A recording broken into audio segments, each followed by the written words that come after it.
Sue Nicholls from Category Management Knowledge Group. I'm the president and owner of CMKG, and I'm very excited to have you here today. We're going to be digging into a lot of data through a hands-on webinar. Before we get started, we're going to review the go-to training controls quickly. The control panel is user-friendly. You select your audio here. If you are having issues with your mic and speakers, most people will be just fine. We just use mic and speakers from our end as well. But if you are having issues, you do have the option of phoning in on a telephone. Sometimes there's just no reason, but it doesn't work very well. Next of all, if your screen is grainy, you should go into your control panel display settings and change your resolution to 1024 by 768.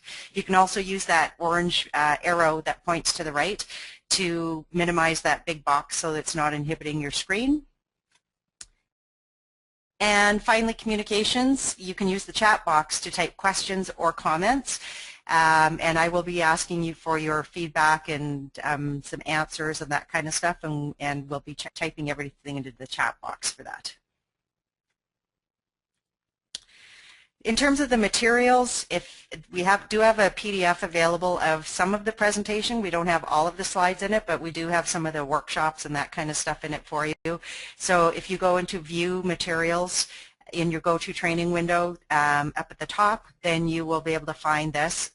So we have our workshop notes are the first ones, and you may want to have that handy. Some people like printing it off, some people just like having the PDF open, but because we are going to be going through some numbers in some of the workshops. The rest of the materials in here really give you access to the courses that we're talking about in today's session, access to all kinds of information about CMKG and different ways you can network with us, and check out all of our great training options that we have for you. You've also completed an agreement. We run these webinars very regularly for our entire network, and a lot of people join us from around the world. Just want to confirm that you don't work for a competitive training company. If you do, then you're not welcome here, that you're not here to steal our training, and you're not allowed anyone or print screens in the live webinar. We do have ways of tracking that, and this is the negative piece of it. We will ban individuals who we deem as having any kind. So thank you for not doing that. We know we're not intending to do that. So at CMKG, we have category management trainings and programs. We're a category management company that sells training. We are all certified CMKG advisors, and we all have significant background in category management. We're not an online training company that sells category management, training company that sells category management. So on this screen you see a list of all of our accredited courses down the left-hand side, and I can stay behind after to explain more to you about that. We also have some additional courses. We continue to develop new courses. Our most recent one is our Category Management in the Convenience Channel course, which is very popular right now. And we also have programs. So these are kind of canned programs that are combinations of accredited courses on the left that comprise our foundational program, our intermediate program, and our advanced program. And once again, at the end of the session, I'll walk you through more details in that and be able to answer any questions that you have. So basically, when we talk about intermediate category management, this is really the way that I'm meaning intermediate category management is really based on the Category Management Association and their industry and certification standards. So the intermediate program is pretty much in the area that you see highlighted, and some of the courses in here that have overlapping that goes on between them. But these really are the key courses that kind of move you to that more intermediate level. So today what I'm going to be doing is walking you through, obviously we only have about 45 minutes, so I'm not going to be walking you through all of them because there's a ton of data in there and tons of information. But I'm going to be just walking you through and kind of sparking some interest in some areas, and I'm not able to I'm not going to be selling you on any specific programs or whatever, but I really want you to get a sense of what's required in some of the intermediate topics that may not be as apparent to you. So what we're going to be covering today we're going to first of all go into a deeper dive category assessment, and this is going to be diving into baseline and incremental data. If you read my stuff, if you read my blogs, then you're going to know that I love baseline and incremental data, and there's so many people who buy it, have access to it, and they don't use it, and they're kind of scared of it. We've got some simple ways to explain how that all works, and we're going to go through and just dissect a little bit of that. We're going to go through and understand a retailer's economics a little bit better. At CMKG, we're very retailer-centric. We believe that it's incredibly important to understand things from a retailer perspective. One of the areas we're going to be covering today is talking a little bit about the retailer's income statement. Then we're going to be drilling into the tactics, talking about space management. We're not going to go through all the tactics because that would take forever, but we are going to talk about why you need to understand space. And then we're going to focus on understanding, increased focus on the consumer and the shopper using consumer panel data. And consumer panel data, by the way, is one of my favorite data sources. Once again, incredibly underutilized by many organizations and a big opportunity area. So, like I said, the first step we're going to do is we're going to do a deeper dive into the category assessment, and that's going to be through baseline and incremental sales. So, if you look at this typical category review, and this is, you know, you might see a few other measures and so on, but this is a category review for retailer X comparing how they're doing versus their the all-channel market, which you can't see right now. But you're going to see, likely to see numbers like the dollars, the absolute change, and the percent change, which you can see going across the top. So I'll just give you a minute to look at that report. Down the left-hand side, you can see there's total category, and then there's a segment breakout as well as the manufacturers within each of the different segments. So very typical, basic category overview. So in this example, I can see that this retailer is down 6% in this category. And it's really driven by all three segments, down 8%, 4%, and 5%. So, you know, there's some big concerns going on because all of their key segments are are in decline.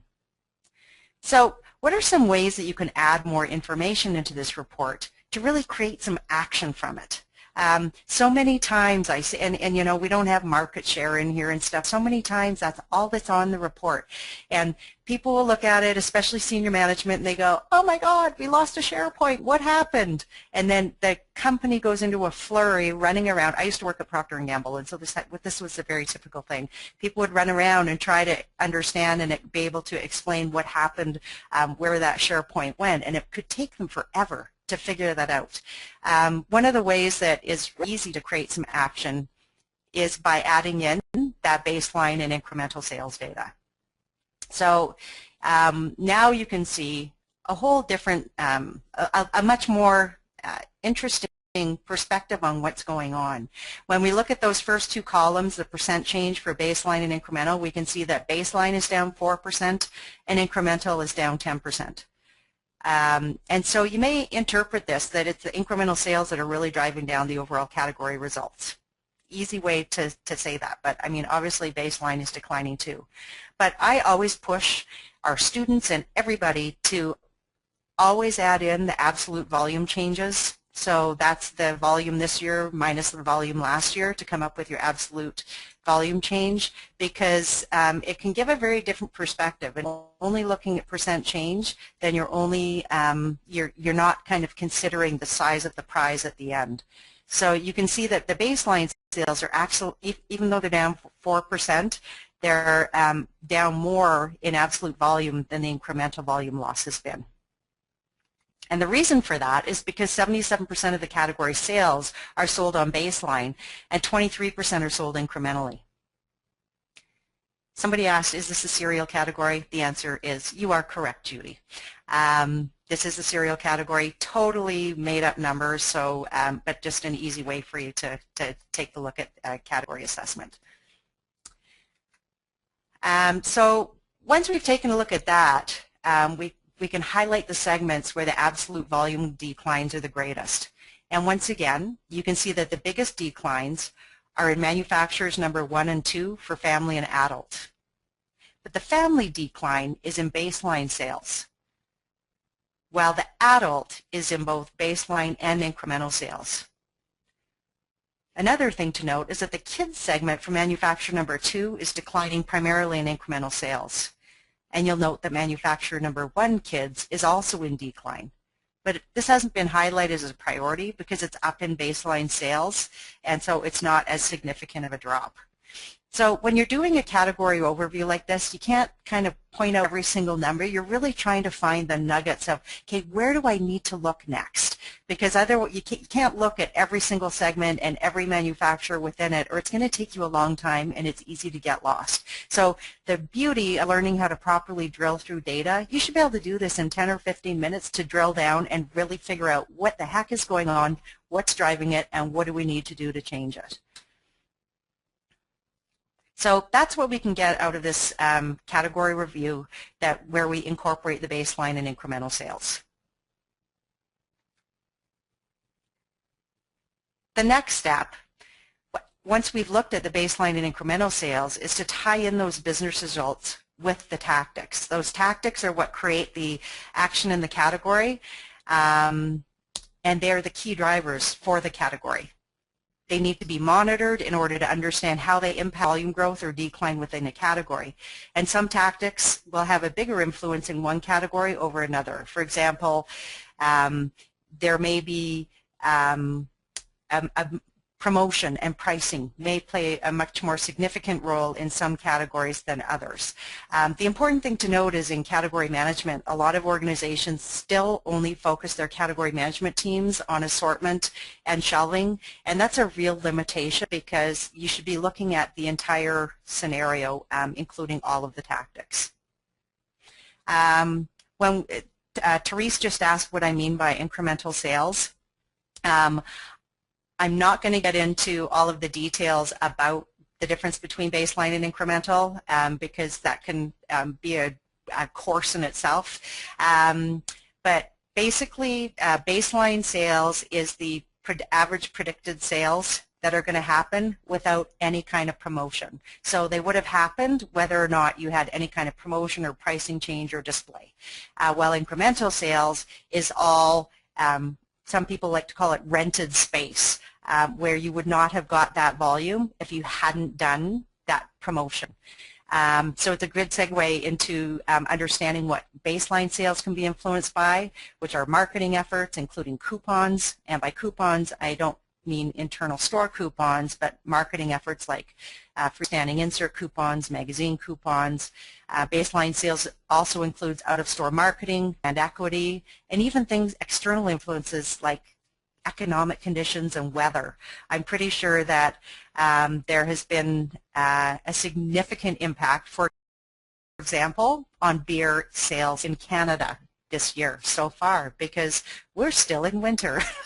It's April, it's supposed to be spring, it's supposed to be warmer, and today is the first day in about a month that we're actually going to go above freezing, and we still have tons of snow on the ground. So that is going to have a significant impact on any categories that are kind of the warmer weather, you know, you're excited to drink cold drinks again and stuff. Well, we haven't had that yet. Or include base or regular price strategies driven by product distribution and new products, as well as shelving changes. It's important to remember that baseline is derived by algorithms for the product within the banner and within the broader market to calculate the expected sales level in the absence of promotion. And then we have incremental sales, which can be influenced by promotion, ad. This includes in-store and flyer coupon reductions and in-store display. So if you don't completely understand baseline and incremental sales, because it is a little bit of a complex piece, get used to some of these considerations. What we're going to do in the slide is we're actually going to go through and take a look at some a baseline driver and some incremental sales drivers and how that works.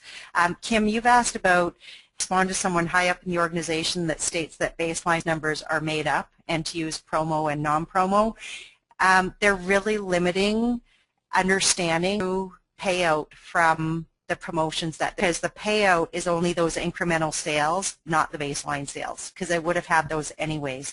And so it's a real difference between the two of them, and I'm not going to get into a lot more detail here, but such a significant understanding of true incremental sales, which is what you're wanting to pay for when you're making price changes and any of those kind of things. So hopefully that sort of answered your question. So you need to measure your tactics in a way that shows change through a percent change or point change number. So in this example, the number of items point change, which is a baseline driver. Actually, the last three columns you can see I've got a BL above it, and that's the number of items point change. That's a baseline driver. And then I just have two incremental sales drivers here, display percent change.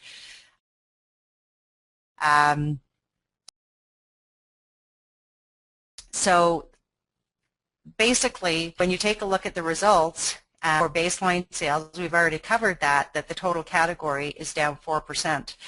And the numbers in red were identified already in the other slide areas. So in this example, manufacturers number 1 and 2 family and manufacturer number 1 adult have seen significant decline in baseline sales. Then I can look at the number of items point change results. So it's great to be able to look at these side by side to say, okay, that product distribution and new products relate to baseline sales. So do we see something that happened in the number of items point change that may be one of the key drivers for baseline sales results being down 4%? So I'm going to give you a minute to take a look at these numbers and decide whether or not the number of items point change is one of the key drivers for those segments that we're looking at. Remember, we want to focus on trying to understand the decline in manufacturer number 1 and number 2 family down 16 and 18% in baseline, and then manufacturer number 1 adult down minus 6%. So take a look at those numbers, correlate them with the number of items point change, and tell me what you think in terms of do you think that the number of items point change is driving down the baseline percent change results? I'll give you 1 minute, and please type in your answers into the chat box.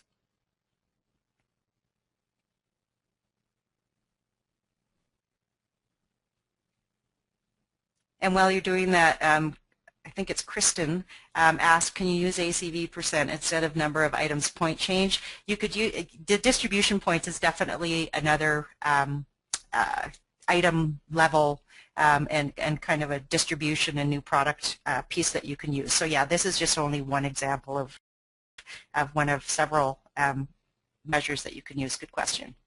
So I'll give you just a minute. Please type in whether or not you think the number of items point change is affect the overall baseline results for manufacturer number 1 and 2 family and manufacturer number 1 adult.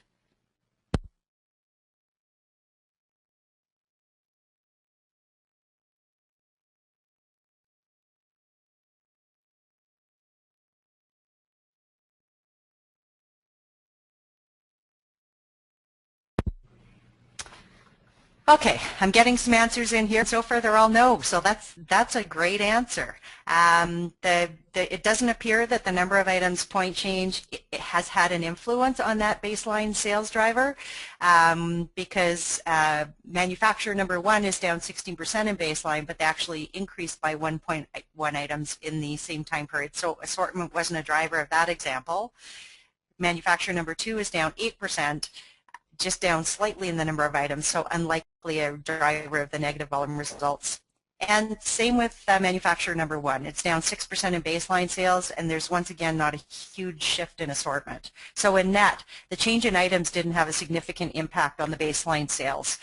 In our full course, we actually walk you through, because we end up going and doing some pricing analysis too, and that actually ends up being the regular price that appears to be really driving some of the negative results in the baseline, because there's been a huge shift in the regular price. But we're not going to get into that level of detail in this today. So now we're going to look at the incremental sales priority results in this table, once again highlighted in red.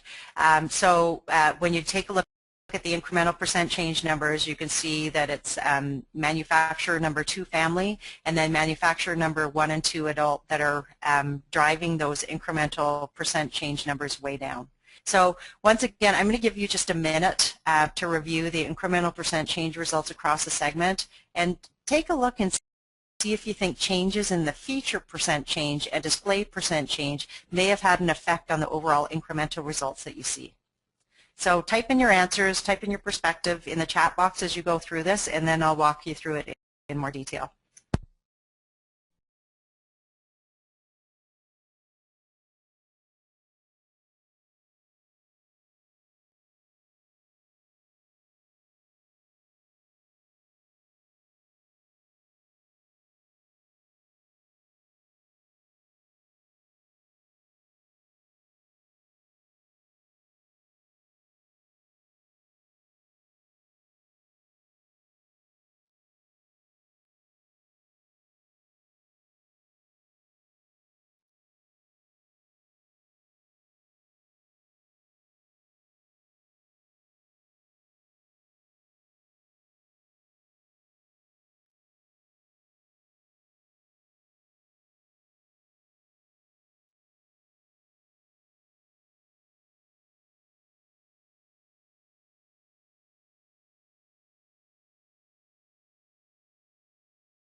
Okay, so let's walk through the incremental sales results together now.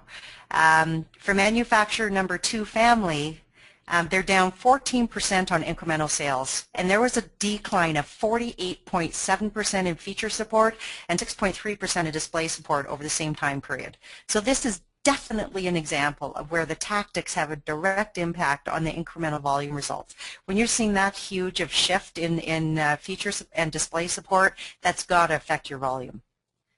It's interesting to note that when you take a look at manufacturer number 1 family, they're also down significantly in feature support, but they're actually up significantly in display support, which may have saved the incremental sales from tanking for them in this specific example.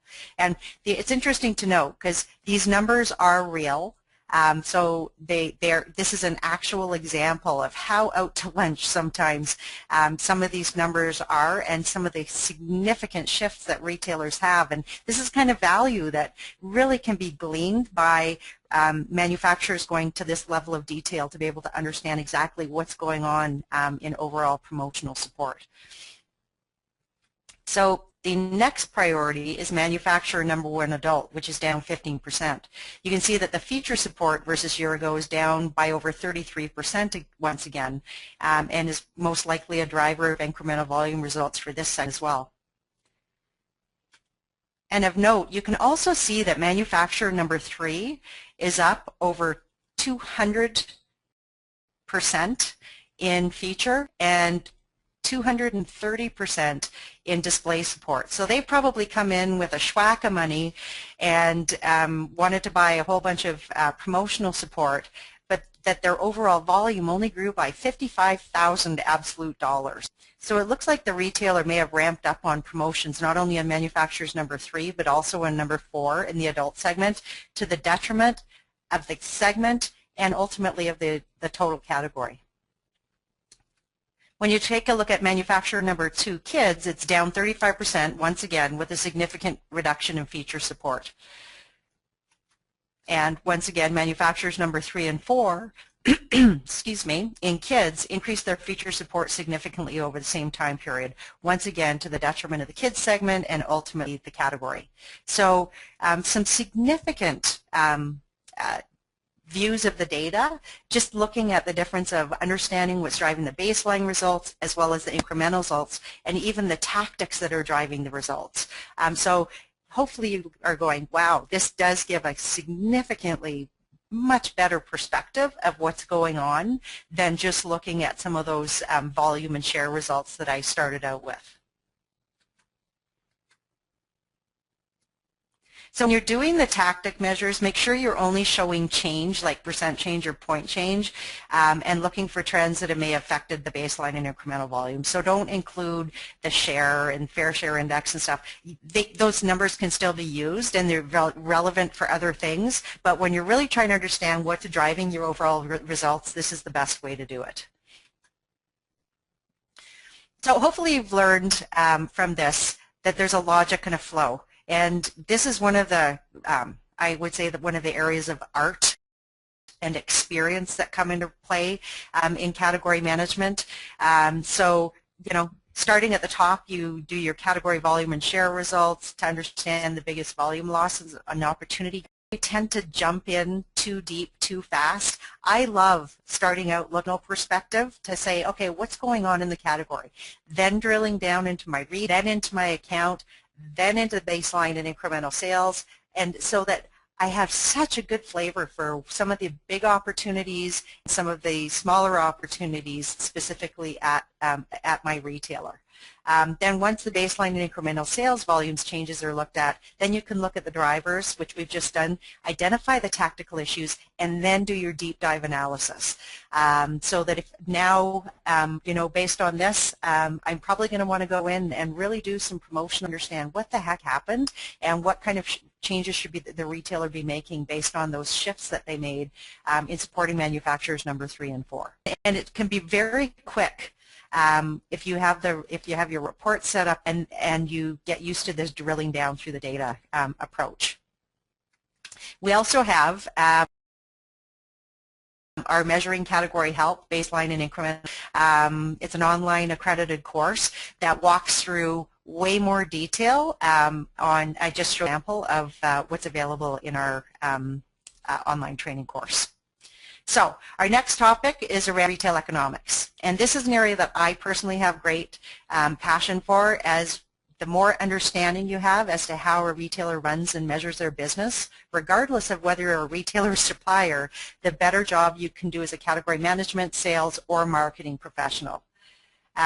So let's go in and take a look why. We're going to look at the retailer's income statement, and we're also going to consider some of the sales measures that a category manager is responsible for. So merchandising is obviously a highly competitive business. You read the news, you see how competitive it is. Competition in retailing has become keen, with many retailers vying for the consumer's business. And because of the competitive nature of retailing, retailers have to compete effectively to realize their profit goals. An understanding of buying practices and techniques is necessary for retailers to achieve pre-established sales and profit goals, and suppliers also need to understand how that all works in order to help retailers to achieve their sales and profit goals within the categories that they compete in. And that's really what the intent is when you hear the term collaboration. In a nutshell, that's what it is that retailers and suppliers are working together to try to help the retailer achieve their overall sales and profit goals. So many measures that relate to retail economics are available automatically for the retailer through their internal POS systems, but I still believe in the old traditional method of by taking pen to paper. It really helps to establish a solid understanding of how some of these formula are calculated. And this is not only true for retail economics, but for everything in category management and assortment and shelving. You have to understand those measures. You can't just rely on that measure popping out of some system and saying, hello, here I am. You really need to understand how it works. So let's go through an example in a little bit more detail in terms of retail economics. So when you think about a category manager, they need to be efficient in their roles, thereby building their company's overall objectives that we talked about before. So part of retail math relates to the key objective measures that are used to evaluate a category manager's efficiency at the retailer. So these objective measures that they're typically responsible for are broken into 3 measures. So what 3 categories or measures are the most commonly used to evaluate a category manager's efficiencies on the retailer side? If you want to put in your answers in the chat box.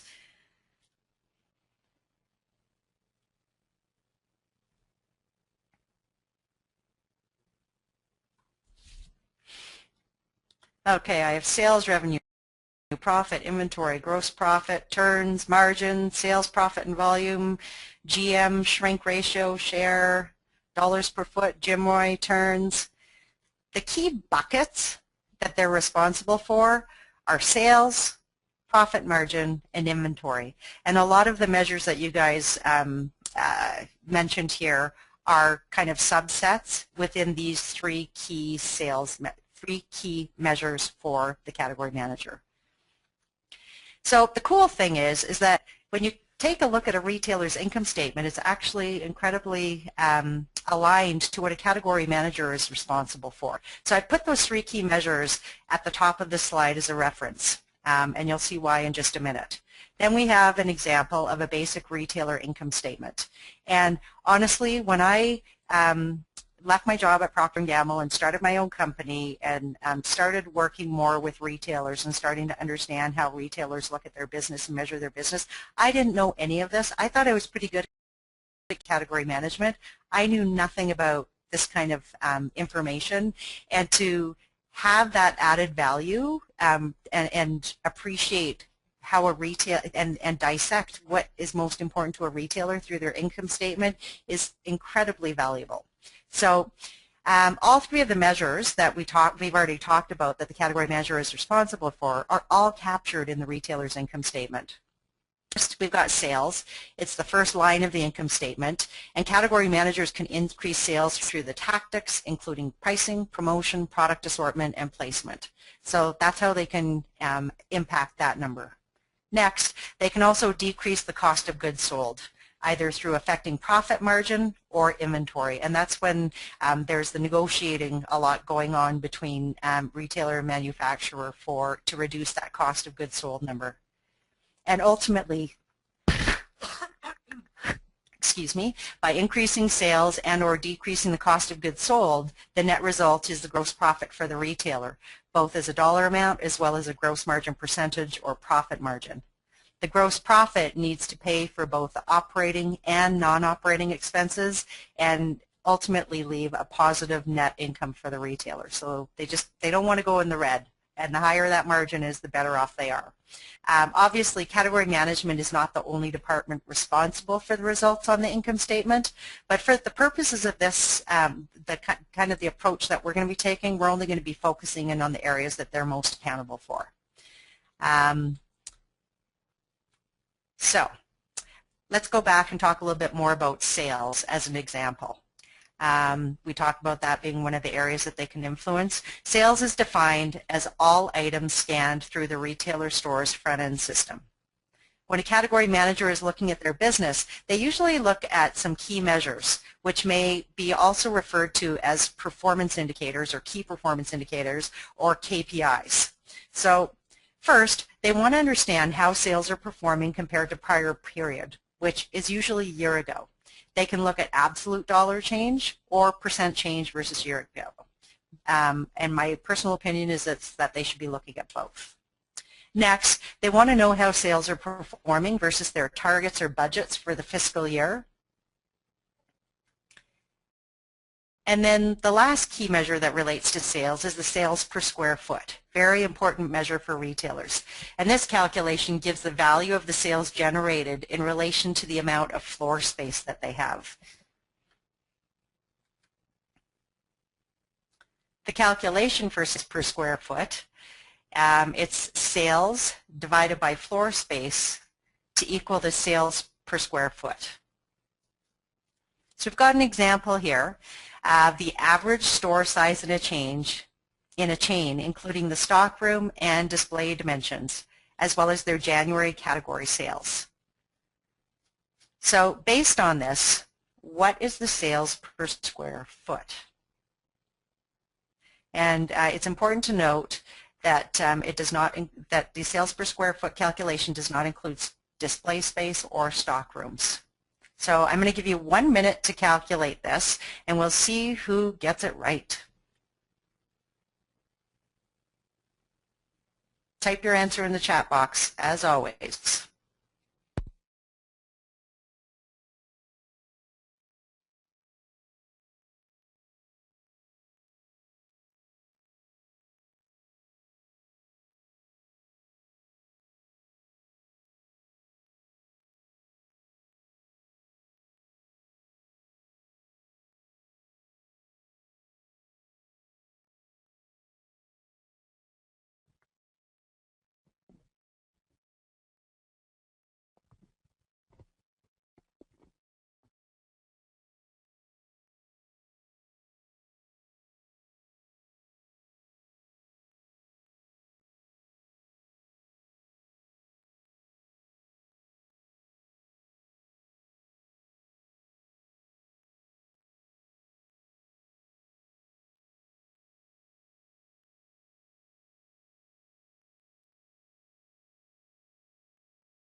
Okay, so the calculation for this is the total store space, which is 1,500 square feet, minus 120 for the stock area, minus 150 for the display area. I had mentioned on the other page that the stock area and display area do not are subtracted out of the total size, so that the total floor space equals 1,230. So then it's 43,000 divided by 1,230 equals $34.96 per square foot. It's a little bit of a trick question. A lot of you guys $67, but it is. You do have to make sure that you take out the stock area and display. A lot of the time, when stores talk about their square foot, it includes so. But retailers will take this number and compare it across departments and categories to really understand the most square foot. It also helps to determine space on selling trends or changes in layout or fixturing. So they have this dollars per square foot across every segment of their store to really understand productivity. Very important number. Managers can significantly affect sales through changes in tactics, and there's different measures that they should look at within each to understand the key drivers of their business. In the full course, we touch on that in quite a bit of detail. We have this full course, which is one of my personal favorites that, as far as I'm concerned, everyone in CPG and retail will benefit from this course on retail economics and the product supply chain. Gets into a lot of detail and a lot of information that's like, wow, I did not know that about how a retailer is measuring and looking at their business. So it's invaluable for so many different roles. Okay, now we're going to look at one tactic, and I chose shelving or space management because I see such a huge opportunity for so many of our clients, both retailers and suppliers, to become more strategic in their space and understanding space at different levels within the organization. A lot of the time, organizations kind of leave space to the techies and okay, go make those planograms, and more is like creating pretty pictures and leaving it up to the space management team to be stuffing products onto a shelf to make it look nice when they're launching new products. And unfortunately, that's very common, more often than not. But current retail conditions that you see on this page, I'm not going to read them, but there's a lot of reasons why we need to become more strategic on the shelf.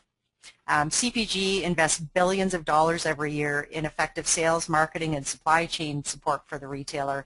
And these investments primarily focus on things like consumer advertising, marketing, new products, distribution, data systems and technology, market research, and so on. But it's space management that is so important because it determines how all of these investments come together, both for the retailer and the supplier at the shelf, where shoppers meet the products face-to-face, and most importantly, where purchase decisions are made. And visual merchandising is regaining importance, especially when you start getting into category management and customer-centric merchandising models in order to acquire effective product positioning. So it's not just about stuffing all the products on the shelf, but becoming much more strategic all the way from retail, people out in the stores, all the way up to senior management to understand the shelf. And I challenge all of you guys to try to do that within your organizations. It can be a very big struggle because people just see it as just being pretty planograms that are made in their department. So there's been a dramatic shift in customer demographics that have reduced the effectiveness of the traditional retail strategy of providing a standard assortment and shelf layout across the entire chain. So this is due to fragmentation in consumer demographics, due to ethnic population mixes and relocation, but also all of these, the difference between the baby boomers and the millennials and so on. And so all of those things should be trying to come together at the shelf. So this combination of shifting demographics and changing industry dynamics, coupled with all of the new software and technologies available in the industry, is resulting in a shift in the thinking on raising best practices. There's an opportunity for both retailers and suppliers to take advantage of all of the knowledge and capabilities that relate to space management, resulting in more focus on the consumer, more strategic space management, and ultimately enhanced business results. So there's different types of planograms, and sometimes, oops, sorry, I have just stopped my slideshow. So there's different types of planograms, and they're intended for different purposes. Like, for example, a display planogram is great for planning how the retailer is going to merchandise those important display areas in the store and to ensure compliance at store level. An image planogram is meant more for the pretty picture, and sometimes people get so lost in absorbed in, okay, we have to have every single live image and how beautiful it looks versus how much data and thought are incorporated into the more strategic side of the planogram. A schematic planogram is meant for the stores and with easy to understand layouts of the planogram for ease of implementation. An analysis planogram is one that has performance metrics mapped onto it to assess the business results, and they're also able to highlight overstocks and understocks. Some of the analytics that can be done in the planogramming now are incredible. And there's also many different analytic reports available, which should always be reviewed and understood when planograms are developed. So keep that in mind, that there's different purposes for creating those planograms. It's also important to understand the planogram input requirements. First of all, the retailer's shelf strategies need to be understood. Different retail strategies can directly affect the shelf layout and the overall targets and objectives for a planogram. And developing planograms is so time, resource draining that you don't want to mess it up. So if you're a supplier, you know, having them set up the way that the retailer wants them set up is really important. And so trying to hide things or shift things around, even though that's not what the retailer is trying to accomplish, they're not going to get approved anyways. Next, the retailer's fixture dimensions, including section sizes, gondola measurements, and shelf measurements, need to be input. And this is one of the areas where if you have 2,000 stores and not any two of them are created equal, it makes it very difficult for planogramming because you can't have, well, most people don't try to have 2,000 planograms for a given retailer because maintaining that is incredibly difficult to do. And lastly, product information needs to be included, and much detail is required at a product level to maximize the use of the planogram software. And this includes product segmentation from the consumer decision tree. So if we look back at cereals, you know, that's going to include family versus adult versus kids, and it might include size in there as well, because that's how the shelf should ultimately be laid out, and then you can determine the percentage of shelf space that's given to each of the different segments and compare that to their overall share. In net, a planogram is only as good as its inputs. And one of the other things that I still find so much, and it continues to surprise me, is the importance of adding product data into your planograms. So by adding in the measures of unit movement, unit price, and unit cost, you're going to be able to turn your pretty picture planogram into a highly analytic tool that's not only going to add value on the supplier side, but for retailers should be demanding it. But many organizations don't do the analytic side of planogramming because of the extra time required to include the data. But without these inputs, you're really not able to take advantage of any of the incredible analytics and insights and added value that you can get out of it.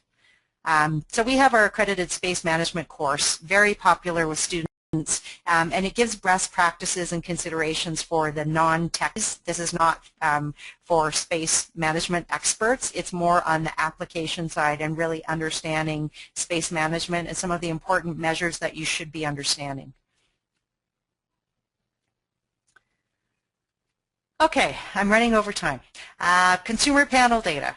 This is the last one. This is an excellent data source to understand the consumer and their purchase behavior. Like I mentioned before, it's one of my favorite data sources and also one that is underutilized by many organizations. There's some guidelines that you need to follow when you're using consumer panel data. The data is not proprietary, so the nice thing is that the data can be shared with retailers to show competitive results and such.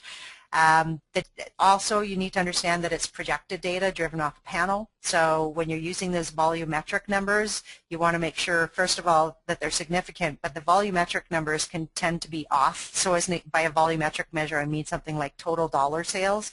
If you compare your total dollar sales number for the cereal category at a specific geography and time level with the syndicated data, with the scanned data, there's going to be a difference, and you should use the scan data volume numbers way more than you should be using the panel data numbers, just because they're not projected. The panel data measures are not additive, so you can't add together the household penetration of 4 different brands and divide it by 4 to get an average. That's kind of stuff, you can't do that. When using consumer panel data, you should always provide a comparative number. A lot of the time I see things like the average penetration for this category is 8%. But that means absolutely nothing unless you compare it to the penetration of similar categories or something that really adds more meaning to those numbers. And I see that a lot, and so people don't know what to do with the numbers because, okay, the average basket is $32.14, but is that good or bad? You have to have some benchmarks there. And finally, there's different time periods available within the panel data, and that does affect shifts in some of the numbers that you really need to understand if you're going to be using the shorter time periods. Here's the different types of information that you can get from consumer panel data.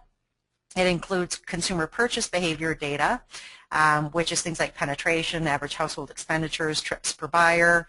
Then we've got brand interaction data, which is one of my absolute favorite data sources that you can get some fantastic information from. And there's so many times when companies don't even know if they buy it. Sometimes they find out they do and no one's even using it. There's also retailer and channel interaction data to understand how retailers cross-buy against each other and cross-channel information, as well as demographic data. So a lot of different types of data that's available in consumer panel data. I'm just going to go you through one quick example of a consumer purchase behavior, and that's penetration, which is a very commonly used number. Penetration is defined as a % of households that purchase the product group or category or brand at least once over the time period.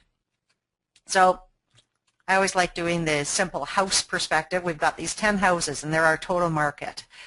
And the calculation for penetration is the number of houses buying the product group divided by the total number of houses. So if 6 of our houses, or the ones indicated by an A, purchased, then the calculation is 6 divided by 10, so 60% penetration. And it's important to make sure, one of the things when you're data, make sure that you fill in the sentence. And so I always tell people, so in this example, brand A's household penetration is 60%. It means that 60% of households purchased brand once over the time period. So that's how penetration. There's all type of penetration, and that's category penetration. So we have our 10 houses in our example again, but some don't carry the category, some only carry brand A or B, and some carry both brand A and, again, penetration is that % of households that purchase group. So the calculation for total category is that 8 houses bought either brand A or B divided by the total number of houses to equal an 80% penetration. So 80% of the households bought the category at least once over the time period. And we already saw the calculation for brand A penetration, and then brand B has a 40% penetration.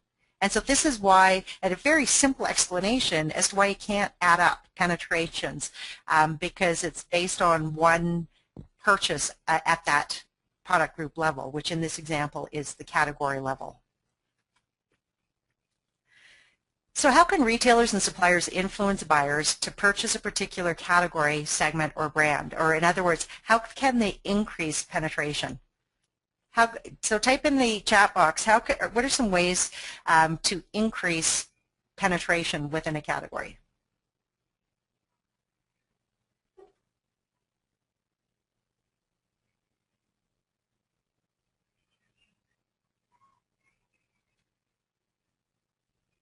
Okay, I've got some examples for you.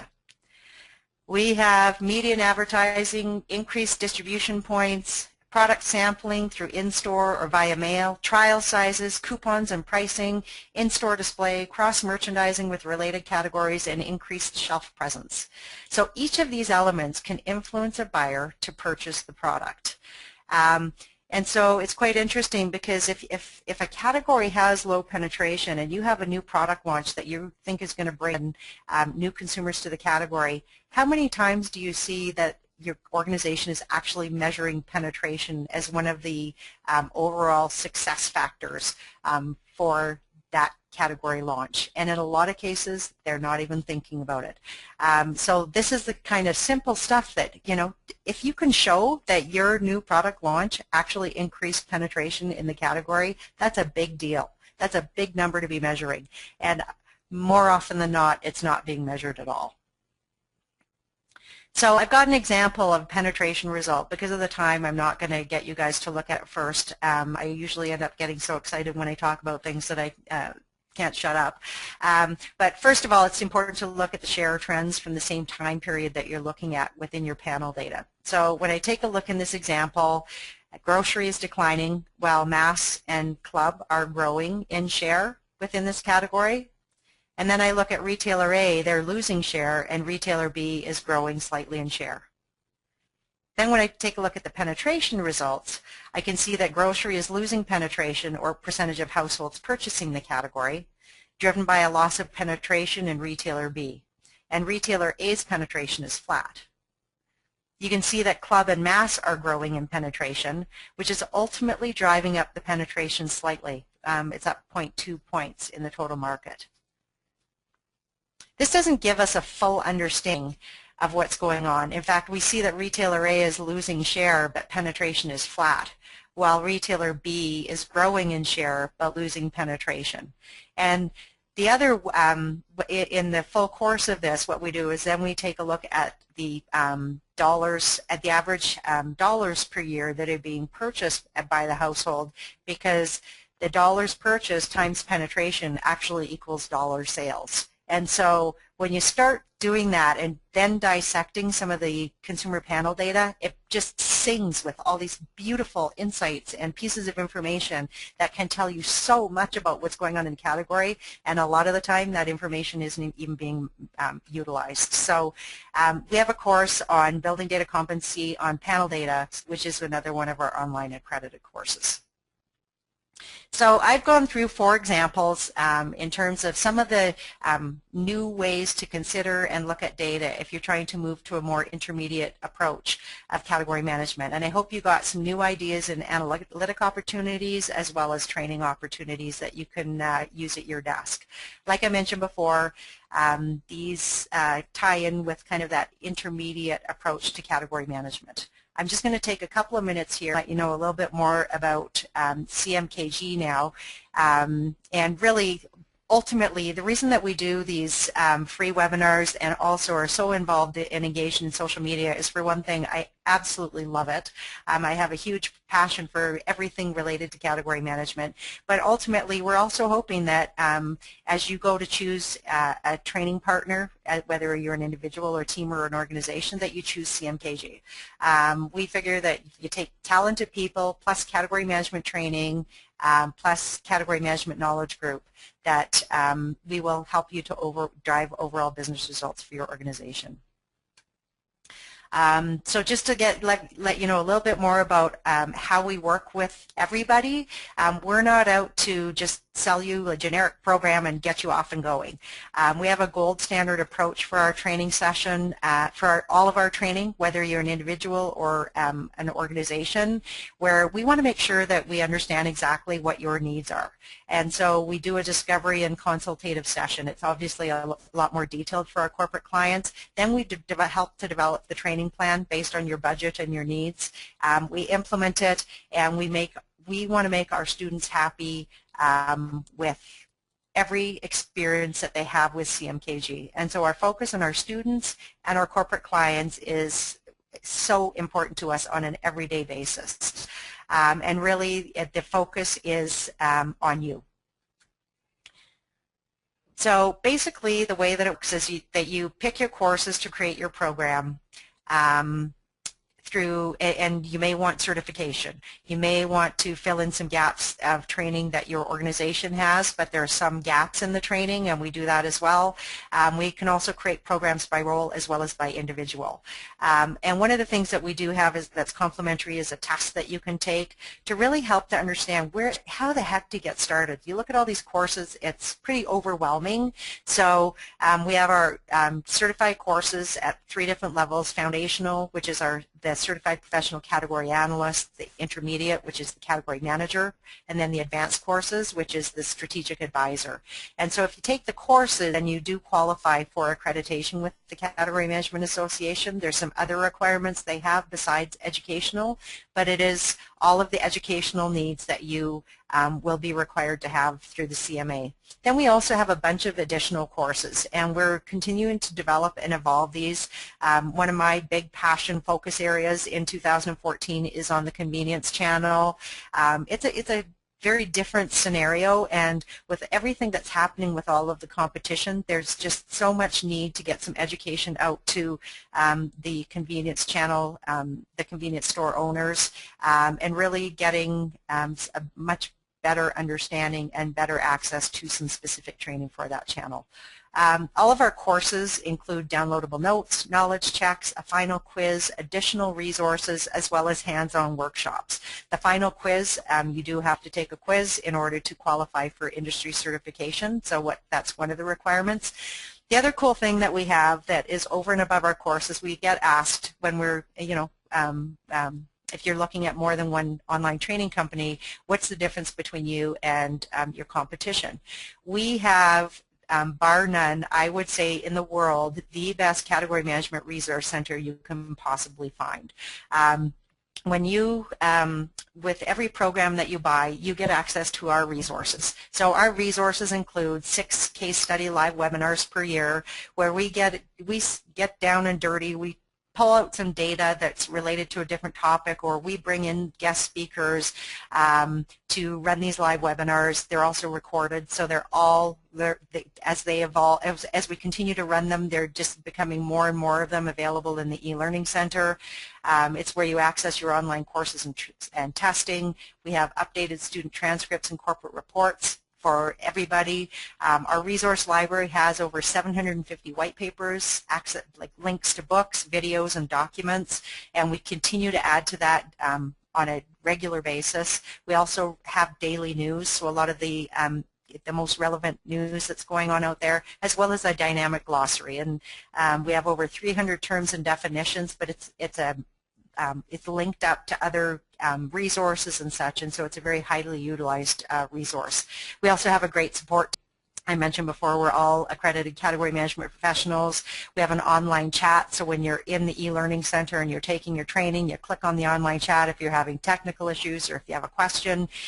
We also even will end up doing some phone discussions and webinars to try to explain to people how a concept works if they're really struggling with something. We want every student to succeed when they're programs. So basically the way that it works is that for down at the bottom of the slide, you can see there's some different options. Different people and different, depending on where you are in the world as well.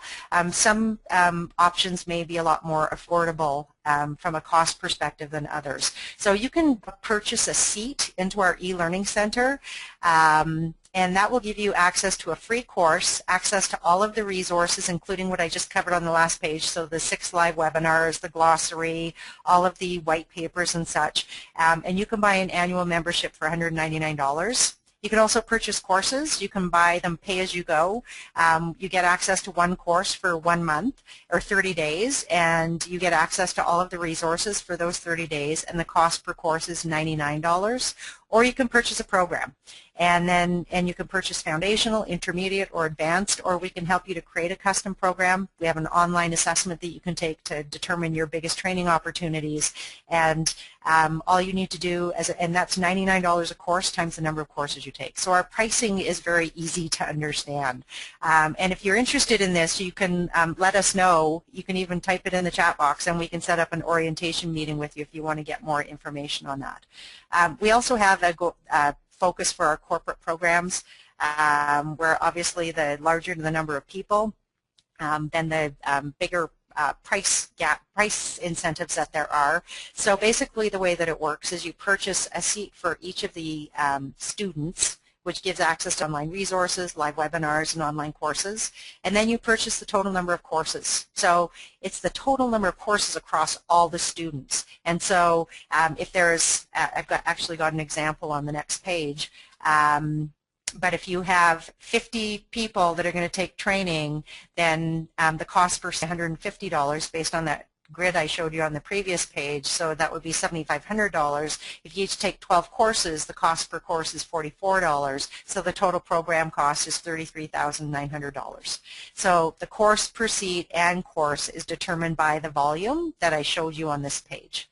The other important thing to note is that unused courses can be applied in the following year. So if you buy as I showed you in this example, if you buy the 12 times 50, so 600 courses, but say a couple of people quit or move on or whatever, and you only take 510 courses, we credit you for those 90 courses so you can take them into the next year. So you only pay for what you use, which is a really big distinction between us and our competition as well. So ultimately, we want to be your training partner. We have huge passion. We're moving forward. We're moving on, and we would love for you to join with us. We have the passion, experience, networking. Hopefully, you were already engaged with us in some type of social media. We have certified training, resources, support team, all of the structure and processes, and really our focus is on value and ROI for our customers. So.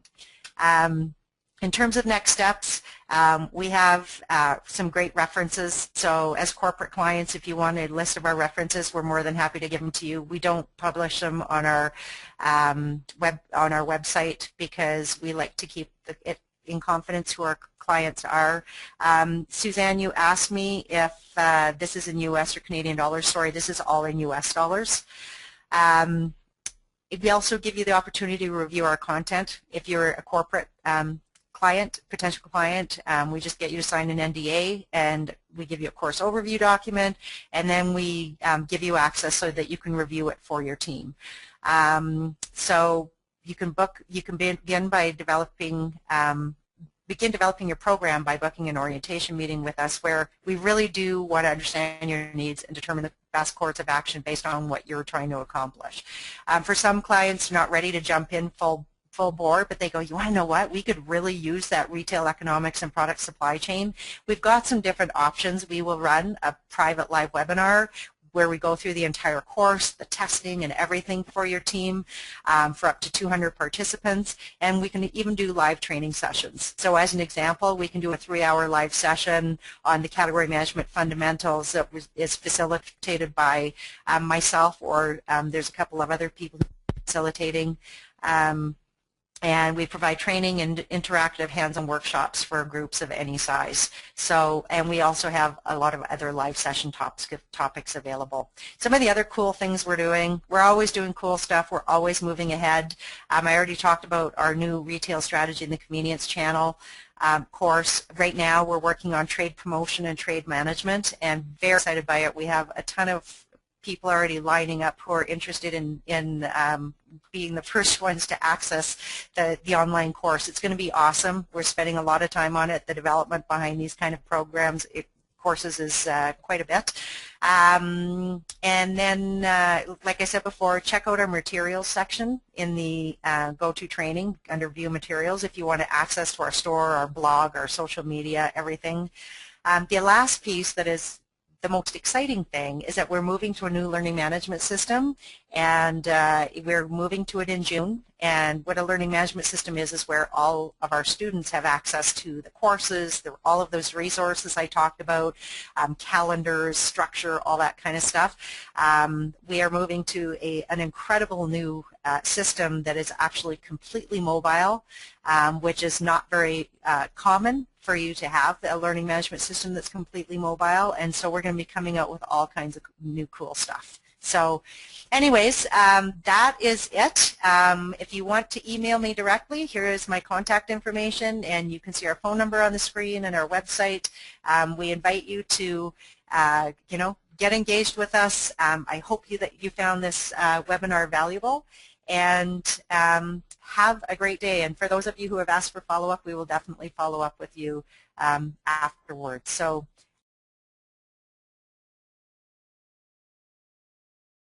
we will stay on the line in case there's any other questions or anything, and in case you're digging into some of the stuff in the materials section. And thank you very much. And if you like this, please let your peers and LinkedIn and everybody know that you